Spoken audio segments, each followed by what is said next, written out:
জাহান্নামের মধ্যে থেকে সর্বশেষ মানুষটাও চিৎকার দিয়ে আল্লাহ তাআলাকে ডেকে ডেকে বলে, ইয়া হান্নান ইয়া মান্নান ইয়া রহিম ইয়া কারীম, আপনি বড় দয়ালু, আপনি বড় মেহেরবান, আমাদের মাফ করে দেন।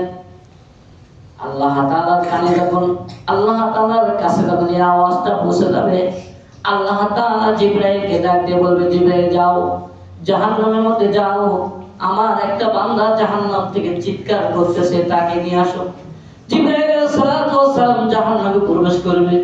জাহান্নামে প্রবেশ করে ৭০,০০০ বছর খুঁজবে। তাহলে জাহান্নাম ছোট না বড় বলে? ৭০,০০০ বছর খোঁজাখুঁজি করার পরেও ওই মানুষটাকে খুঁজে পাবে না। আল্লাহ তাআলার দরবারে এসে বলবে, আল্লাহ কই, আমি তো খুঁজে পেলাম না।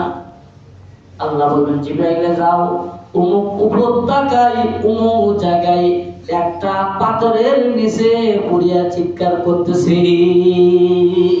ও ভাই, যে জিনিস জিবরাইলও দেখে না সেই জিনিসটা দেখে কে? আল্লাহ। আরো জোরে বলেন কে? আল্লাহ। যে জিনিস দুনিয়ার কেউ দেখে না সেই জিনিসটা দেখে কে? আল্লাহ। গভীর সমুদ্রের মধ্যে ছোট্ট একটা পোকা কি খাবে, কিভাবে চলতেছে, এই খবরটা রাখে কে? আল্লাহ। আল্লাহ। আমরা যে ঘুমাই, ঘুমের মধ্যে কোনো খবর রাখতে পারি না, কিন্তু আমাদের সব খবর রাখেন কে? আল্লাহ।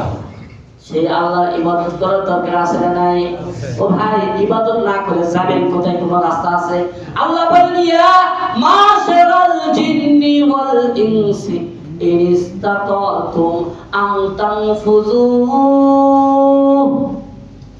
আল্লাহ বলেন, হে জিন এবং মানুষ, হে জিনের দলেরা, হে মানুষের দলেরা, ইন ইসতাতাতুম আন তানফুযু, যদি তোমাদের শক্তি থাকে তাহলে আমার রাজত্ব থেকে পার হয়ে চলে যাও।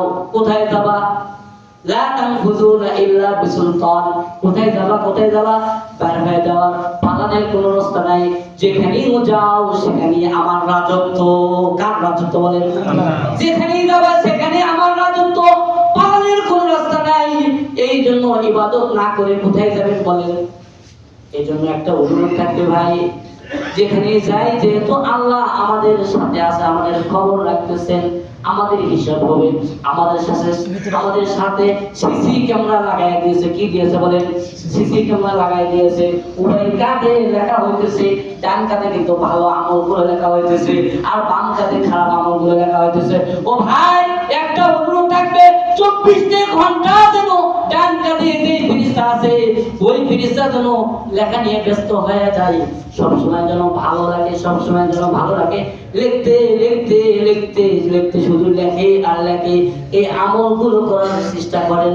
সবসময় যদি বাম কাঁধের ফেরেশতাকে ব্যস্ত হন আর ডান কাঁধের ফেরেশতা যদি অবসর থাকে, মৃত্যুর পরে পিটনে কিন্তু পিঠের সব খাল গুলে উঠে চলে যাবে। ঠিক কিনা বলেন? আমার কথা রাগ করতেছেন? রাগ করিয়েন না, বোঝার জন্য বলতেছি ভাই। আজকে রায়বাজারে 2টা, ওখানে বাইকে এলাম হলো 2টা জানাজা, কোয়ালিফারে একজন আর হলো রায়বাজারে একজন।